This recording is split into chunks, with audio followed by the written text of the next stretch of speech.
Hi, guys. Welcome to another episode of Keeping Up with Conspicuous. Okay, we're very excited for this one. He's a busy man, so thank you for coming on. James Osborne, everybody, co-founder of the Recruitment Network. We've been to quite a few events in London with yourself, so thank you so much for joining us, James. Absolute pleasure. Thank you for having me on here today. Very nice to be here. Of course, our old little podcast. But yeah, I mean, let's dive straight in, James. I know Luce was really keen to sort of find out a lot about your background as well. I know it's also really good to put things into context. So tell us a little bit, if you don't mind, about your sort of journey into recruitment and just, yeah, about your background, really. Yeah, well, I think my journey into recruitment is probably similar to everyone else's journey into recruitment, which is where the majority of people fall into it. So I spent most of my life originally living on boats, traveling around the world, teaching scuba diving and sailing, which was a huge amount of fun. So which was great. I ended up working in Australia on a boat in Australia. Ended up going into a recruitment company to pick up some temp work. Oh, wow. Okay. Next thing you know, the temp job ended up being inside the recruitment company, working for them, and they ended up sponsoring me. I ended up becoming their sales director. Did really well in that business, and then my sort of career went on from there, really. So yeah, so literally I fell into recruitment. I think, like most people tend to do, I think. That's so cool. I love that you used to do like scuba diving and stuff. Do you still manage to get to do that a little bit now? Yeah, not as much as I'd like to. I do a lot of sailing still. I do a lot of sailing. I love sailing. So, but no, it was great. It was a great experience because it was one of the things I teach my kids to do is that, you know, if you can learn some really cool skills when you're young, then when you travel the world, you can travel the world and see the world, as opposed to travel the world, go work in a call center somewhere and not actually see anything. Yeah. So I was quite lucky. It allowed me to go into some really cool places, have a lot of fun. So I was on like an 8-year extended holiday, basically, which is brilliant. By getting paid for it. So it was great. Yeah. I sometimes question why I gave it up, actually, or why I ended up going into recruitment when you think about it. But yeah, absolutely. And then, like, when did you sort of come into the recruitment network? So when did this become a thing? How did it become a thing? And well, after a really successful career in recruitment in Australia, moved back to the UK about 17 years ago. And when I came back, I started advising companies. I realized what I really enjoyed was sort of advising people on their strategy, motivating them to do more, get more out of their businesses, that sort of stuff. So I started becoming an advisor, started working with lots of different businesses, including recruitment companies. And then probably about 6-7 years ago, myself and my now business partner, a guy called Gordon, who you guys know, he's my best mate. He's a great guy. I love him to bits. And we just thought it'd be a really good idea to try and create a bit of a community where, rather than it just being one-to-one relationship, me talking to people and giving them advice, why don't we just get a load of people together and share ideas and give each other advice, really? So that was our plan. I must say, I do think you've done, not that you need us to say this, but like from an outsider point of view, not knowing much about you sort of when I first joined recruitment and over the years being more involved and seeing more about the recruitment network, I think you have genuinely created that community. And I think I personally speak to a lot of recruiters who attend your events and learn a lot from those events. I mean, learning as well is the important bit there, because, you know, it's all well and good going to these things, but I think it's super helpful. So, I mean, talking about the business there, obviously you mentioned your co-founder. You describe, one of the words you used to describe yourself when we spoke with you before this podcast was an entrepreneur. So tell us about, you know, your entrepreneurial background and a bit about where you sort of, I don't know, where did that come from? Yeah, I think it's a really interesting question. It's an interesting word, being an entrepreneur. Sometimes you sort of say it as if it's some sort of badge of honor. I'm an entrepreneur. Look at me. I think entrepreneur is basically somebody who likes to take an idea and try and turn it into something meaningful. And I think that's how I sort of describe entrepreneurs. I think actually a lot of people are entrepreneurs, even though they're working in businesses and working for other people. Yeah. Entrepreneurialism to me is about, say, taking something that hasn't necessarily been done before, it needs to be done in a better way, and then actually going ahead and doing something about it. There's no point having lots of ideas and doing nothing with it. So being an entrepreneur is part of that. I've always been quite a creative, I suppose. I've always been quite good at coming up with ideas and how to do things and think of different ways to doing things. I quite enjoy that part of business. And I think TRN, the sort of recruitment network, is a big manifestation of that, all in one big pot. It's like lots of really cool ideas, lots of new ways of working, lots of sharing ideas and that sort of stuff. But the most important thing with what we do is make sure people do it, have the skills, the ability, and the motivation to actually go ahead and do stuff. Because there's no point having ideas if you're not motivated to do it or you don't know how to do it. So yeah, that's really it. Really, I've always been a bit of an entrepreneur. I've always done some crazy things in my life, in my past life, and everything else, and run little initiatives that seem to have got me through different things. And I do a few things on the side at the moment and stuff. So I love that. I love that sort of multitasking, multi-business thing and that sort of stuff, which I think is fun. So definitely. Has TRN's mission changed at all since you started? No, not Do you at all. still have the same mission? We're really true to what we do. So, I mean, our big focus is about making a positive difference to our members. That's all we care about. So everything we do every single day is about how do we make a positive difference. It all has one objective ultimately, which is to help our members improve and increase their performance, productivity, and profitability. So that's it. So every day we sort of wake up and go, well, what can we do today to make a positive difference to conspicuous to this company, to that company, etc. Because if you do that and you're focused and obsessed by that, then you will run a great business as far as we're concerned. You know, and that's important to us. And it's a big part of, you know, a lot of people talk about purpose, motives, and the why and all that type of stuff. And, you know, it's a big part of running a business, I think, is your purpose motive. Yes, there's a profit motive that always follows that, you know, trying to make money, trying to create profitability. But ultimately, if you live to your purpose, I think you make a great profitable business. And that's my sort of fervent belief. So if you focus on that, the money will sort of follow. You know, example of that would be over COVID. You know, I mean, COVID was a pretty weird time for everyone. Can't believe I'm still talking about COVID. Yeah, no, but it was a mad time, right? And I remember, you know, we went out to all of our members on the first day of COVID and said, look, you know, we're going to double the amount of help and support we're going to give you because that's our job to do so. But then we turned off all our prices, so we stopped charging for 6 months. So it was and it was a pretty crazy time for us. I'm pretty proud of my team who backed us to wanting to do that, because obviously that puts their jobs at risk and everything else. But you know, so for 6 months we didn't charge our members basically, and it was pretty cool actually. I really loved doing that because going back to why do we run a business, ultimately you can look at your bank balance and go, we're making money, you're not making money, whatever. That's a bit of a tick box, but you have to look in the mirror.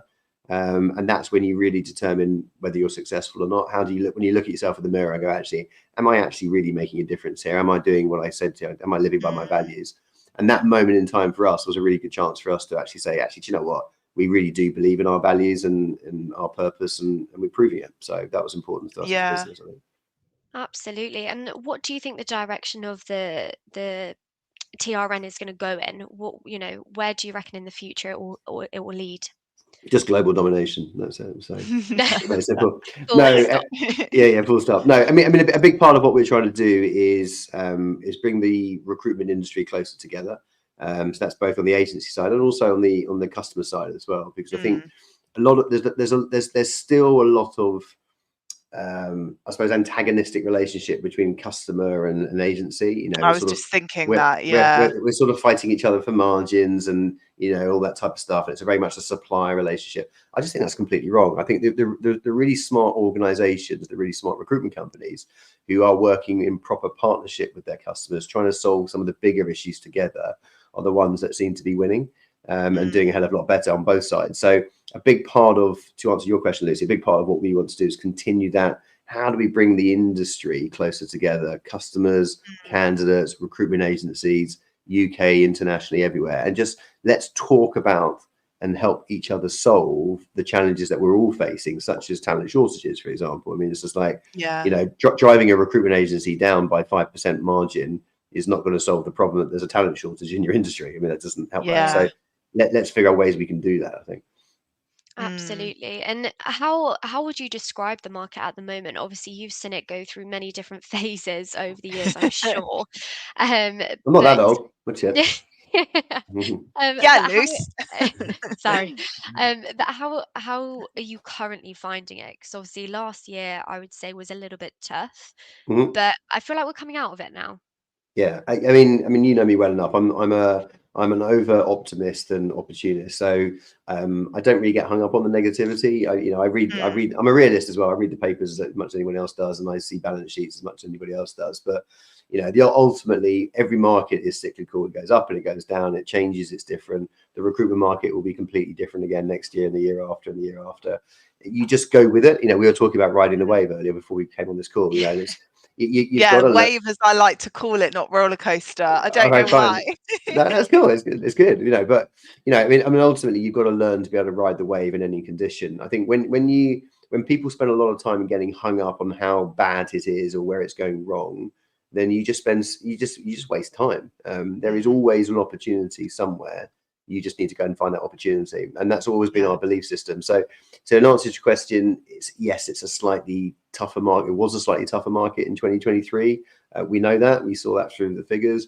2024 is looking much better. We're already seeing that. We've had some record months already recorded in Jan and Feb for some of the members. So we know it's looking much better than it was in 23. But my philosophy is always the same. It's not a difficult market. It's just a different market. And if you behave and adapt accordingly, you're fine. So you can grow in any market, really. So you've got, as a recruiter, you've got to be positive and resilient, I think, to do well and just actually enjoy every day. If you're not positive, then you're just gonna it's a sliding scale of it.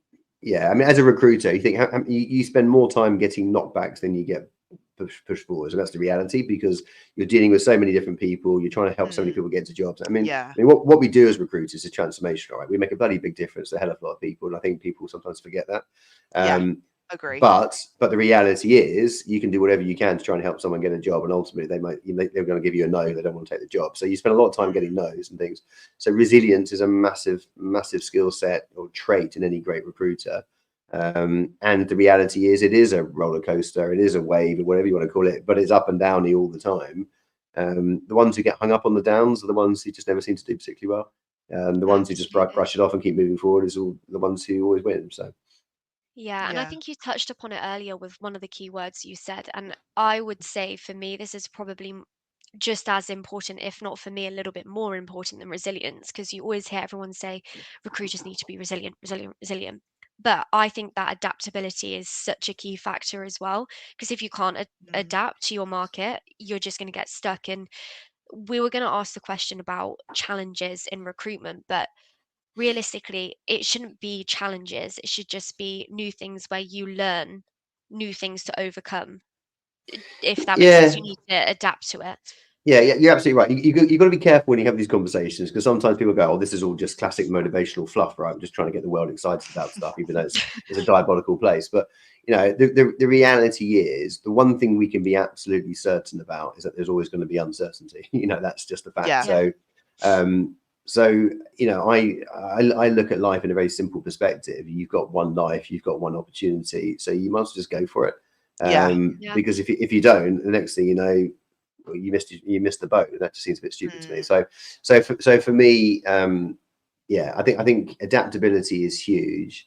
You don't want to change for change's sake. I think some people just change and adapt all the time just because they just get bored of what they were doing yesterday. But the reality is, things are continuously changing in our industry. Technology, AI is having a massive influence right now. I think in a really positive way. Not everyone's seeing that necessarily. And not many people are adapting to it. They're just doing business as usual and hoping it might go away, type of thing. It's like, really? We are seeing that as well. And with AI at the moment, where would you say that you've seen it's working? Obviously, it's not in its early stages, but this year we've heard a lot more about it. But how would you say it's playing a positive role in recruitment at the moment? Yeah, if you look at 2023, what was the last couple of years? What have been the biggest USPs of the good recruiters?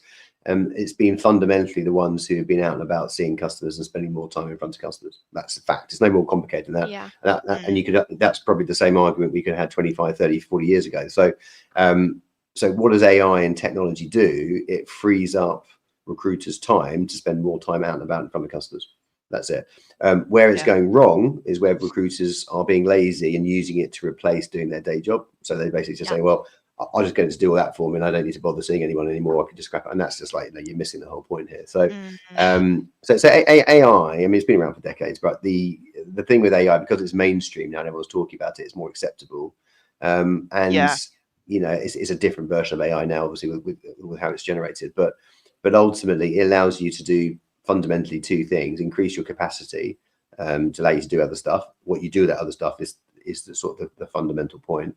And then the second thing it does do, I think it improves the user experience for candidates and clients. So how they engage with the recruiter and how a recruiter engages with their customer base. I think that piece is massive. So the user experience piece and how it makes it more seamless in our relationship and how we engage. Yeah. Because there's no doubt in my mind that the buying process has changed. So how people buy B2B, B2C is very, very different today than it was 5-10 years ago, and will continue to change as well. And I think AI allows us to adapt our sort of selling processes, our engagement process, our relationships with our customers and candidates more aligned to how they like to buy and how they like to be engaged with, I think, which is important. I mean, I was speaking at a conference last week, and one of the stats that they were producing is that over 60% of candidates and job seekers actually want to engage with a recruiter more than once or twice a week. So you've got thousands of candidates that you're working with, and they actually want to hear from you once or twice a week, which is impossible to do when you've got thousands of candidates. AI allows you to do that, which is really cool. So that's a good way of looking at it. Yeah, your job seekers are asking for it. You can now do it en masse, which is brilliant, which is great. So it just makes sense. Okay, and what about, we spoke a little bit about sort of the mission of Recruitment Network TRN, and I know you mentioned about the key piece between building relationships and making those relationships more seamless and better just in general. But how can, let's say, top 3 tips or points you want to make on how those relationships between agencies and customers can be improved? Okay. Okay. Interesting question. Put you on the spot there a bit, but no, it's good. I mean, I think the first thing is the positioning. So, if customers treat recruiters as a supplier, or agents or recruiters are holding themselves as suppliers, I think we've missed the whole point here. So the whole point is it's a partnership. So when a recruitment company comes together with an organization, they're creating a partnership to try and solve a joint problem. That's it. So the narrative has to change, and when you start changing that narrative, then immediately you start changing how you structure the relationship, how you work together, and everything else. So, for example, how many of your customers have KPIs? So we get set KPIs about how we should be delivering our service to our customers. We should be setting KPIs or agreeing KPIs as part of that partnership with the customers as well. Because if they don't come back to you on their CVs within a certain period of time, then you end up losing amazing candidates, et cetera, et cetera. So, that's key at the moment. Exactly. It is, and that actually impacts them as much as it impacts us. It impacts us because we don't make placements. That's how we make money. Yeah. But it impacts them because they're not going to get access to the best candidates. So immediately, 100%. if you're working with an agency, or an agency is working with an organization, you set up a partnership agreement and you set KPIs for the partnership. So that's really, really important. I think, as an example, how else can that relationship improve? I think that there needs to be more. I'm not a massive fan of contingent recruitment. I think you've heard me say that before. So in essence, where recruiters run around trying to fill jobs and then maybe might get paid some money for it if they do. I like it when the recruitment company is retained by a customer to go and work with them on filling a job or filling a campaign or all that type of stuff. So I think the pricing thing is really important here as well, about how people are rewarded and that type of stuff. Ultimately, in a candidate short market, which we're in pretty much everywhere at the moment, but if an organization wants to get the best candidates, then they need to have a recruitment company that's fully bought into them, and vice versa. And unless you're retaining them, you're not really fully bought in, because you're handing, I mean, I've heard it before, where I had a conversation with someone yesterday where, they're working on a job. I was, how many other agencies are working on the job? It was like 14. So you're all just running. You're all running around trying to tackle the same sort of candidate. It's just a mess. And actually, no one's really excited about it. So Lucy won't wake up in the morning and going, "Well, great, that's my most exciting job today. Is that one? I've got some amazing candidates, and I've got 2 clients I'm working with. One's giving the job out to 14 other agencies and won't come back to me on CVs. That one's retained me and basically is there ready to go. of course I'm going to put all my time and effort and my real focus and my great candidates into that client. So if client, and that's just a no-brainer. Some agencies will never say that. We treat everybody the same. It's rubbish. Of course we don't. So the reality is, if organisations want to get the best talent, they need to work in partnership, retain a recruiter to do the job properly. And then you can do cool stuff. Then you can go and run joint adverts and together and tackle the market together and run brand campaigns and build proper landing pages to attract candidates and run SEO campaigns around particular keywords, all the stuff that you just wouldn't bother doing or working on a contingent basis because there's no point. But on a retained, you would. I know what me and Luce do is because I know obviously it's been quite a hard new business and getting in new clients was quite difficult last year. And I think for us, we really, really are very honest and very open with our clients. And I know some people shy away from that because they're sort of at risk of potentially losing clients. But if you're not making money anyway and you're not sort of helping that client, I don't see what the point is. But, if they're working with loads of different recruiters, and we're coming across a problem. Okay, so for example, to give a scenario, you're sending a candidate and that candidate was previously sent by another recruiter, and the terms, we see this happen quite a lot. Ownership terms are different because you're working with so many different recruitment agencies. They all have different terms and you sign different terms. And we see that as a barrier because you're then not taking on that candidate, not because they're not right for the job, but because everything's so messy with the whole recruitment agency relationship thing. And I see it have a sort of detrimental effect sometimes in recruitment, and that can be frustrating for us because we want to help them. But yeah, me and but it's frustrating. But also, I think let's not forget there's someone's life and that we're talking about here as well. 100%, yeah. It's all very well us all arguing with clients and each other's agencies around contracts and terms, and there's some person's life here who's on hold because we're trying to fight amongst ourselves to work out who has ownership of the candidate. I mean, that's just ridiculous when you think about it. If it was a mug, I'd probably understand that, or a cup or something, or a life frame. But this is a person, and I think, and I've seen that before. I won't say who, but one organisation that agency was working with, they did this project where they pretty much asked for about 30 people to basically relocate to a different location. And the whole project went on, had all ready to go. People literally were packing up their houses, organising visas, moving their kids from schools, that type of stuff. And because of some argumentative stuff around terms, the client pulled the contract about a week before. I'm just like, at some point, do you not think about the 30 families that you just basically just chucked up in the air? And it's just madness. That's a one-off example, but they came back down to the fact that it wasn't properly set up in the first place, and people were too busy arguing about stuff that was irrelevant in this particular instance. So. Yeah, so for us, we're not afraid to walk away from something if we don't feel that there is a respected relationship on both sides and we have that relationship with them. I think people forget that from what I've seen.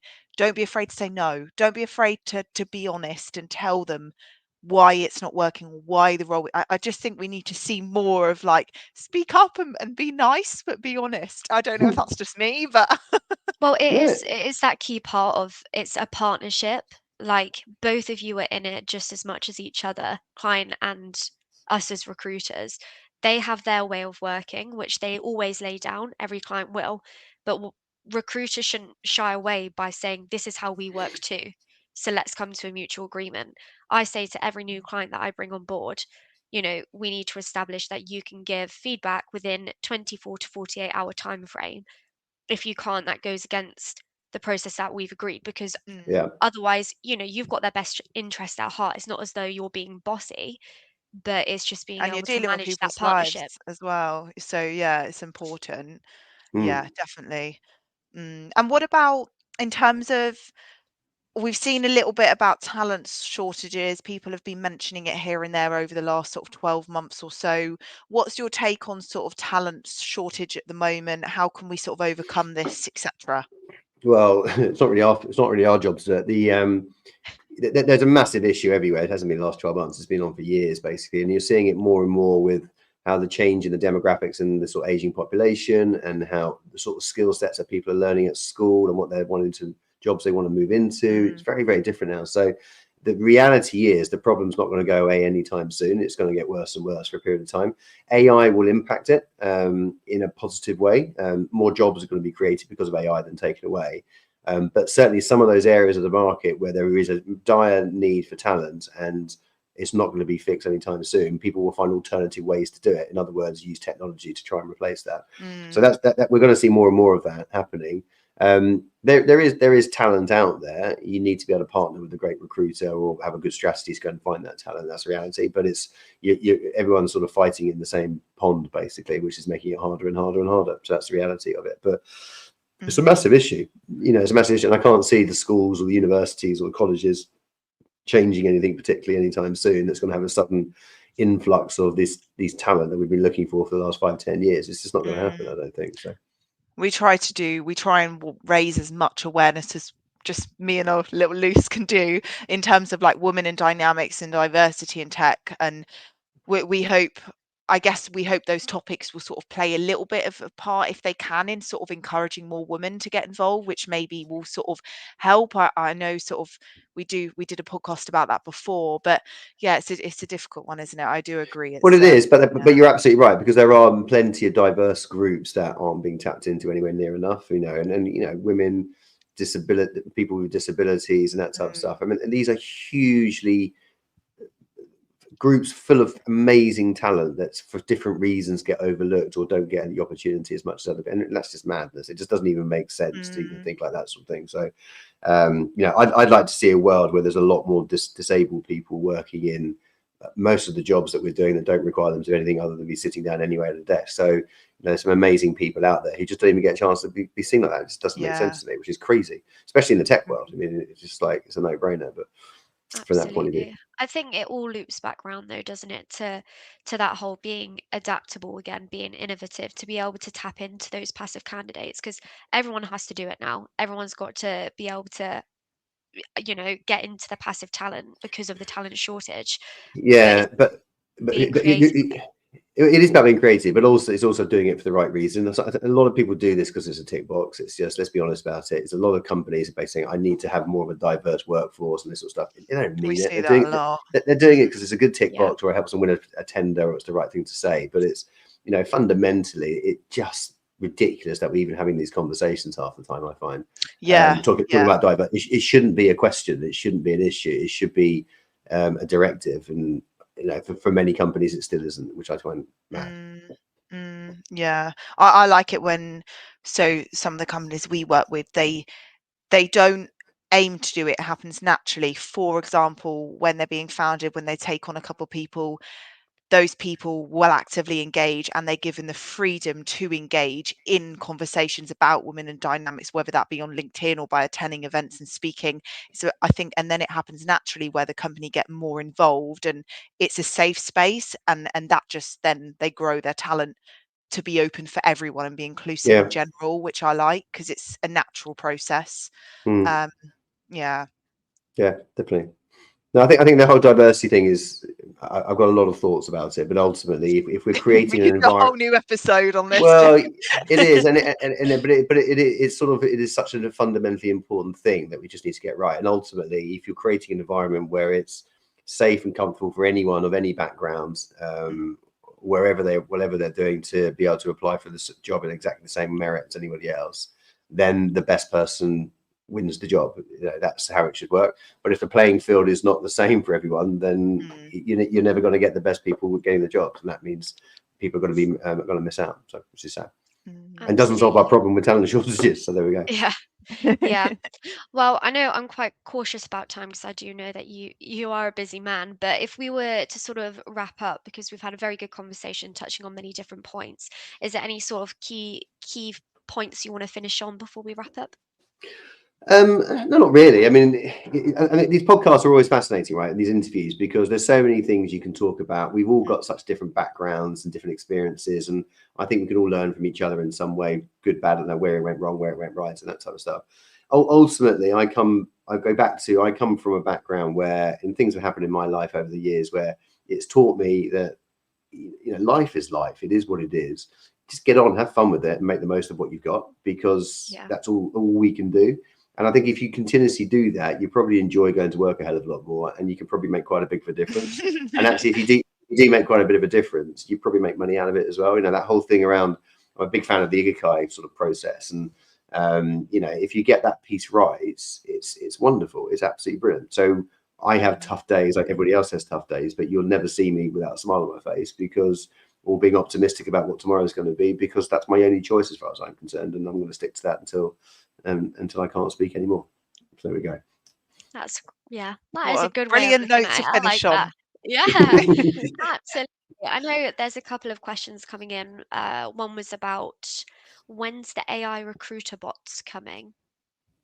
They're already here.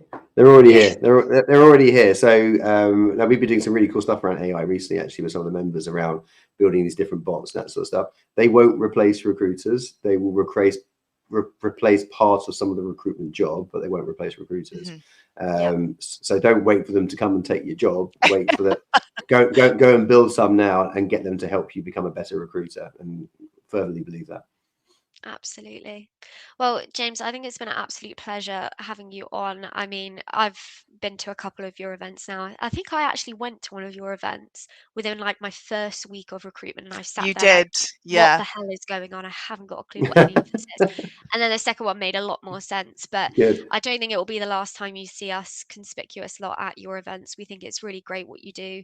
I think the fact you give people the opportunity to come on and share their ideas and their thoughts and just get everyone together is massive. It's nice for us to have a community to come together, have our rants, have our moans, share our positivity, and then get back to recruiting, really. So and riding the wave with Tyla, yeah, that's how it works. riding the wave with Tyla, yeah. Guys, I'm not a surfer. We're talking about a wave. But no, thank you so much, James. I really, really appreciate it, and I'm sure we'll see you around. Fantastic. Thanks. I really appreciate the time. Thanks, guys. No Thank you worries. so much. See you, Thanks. James.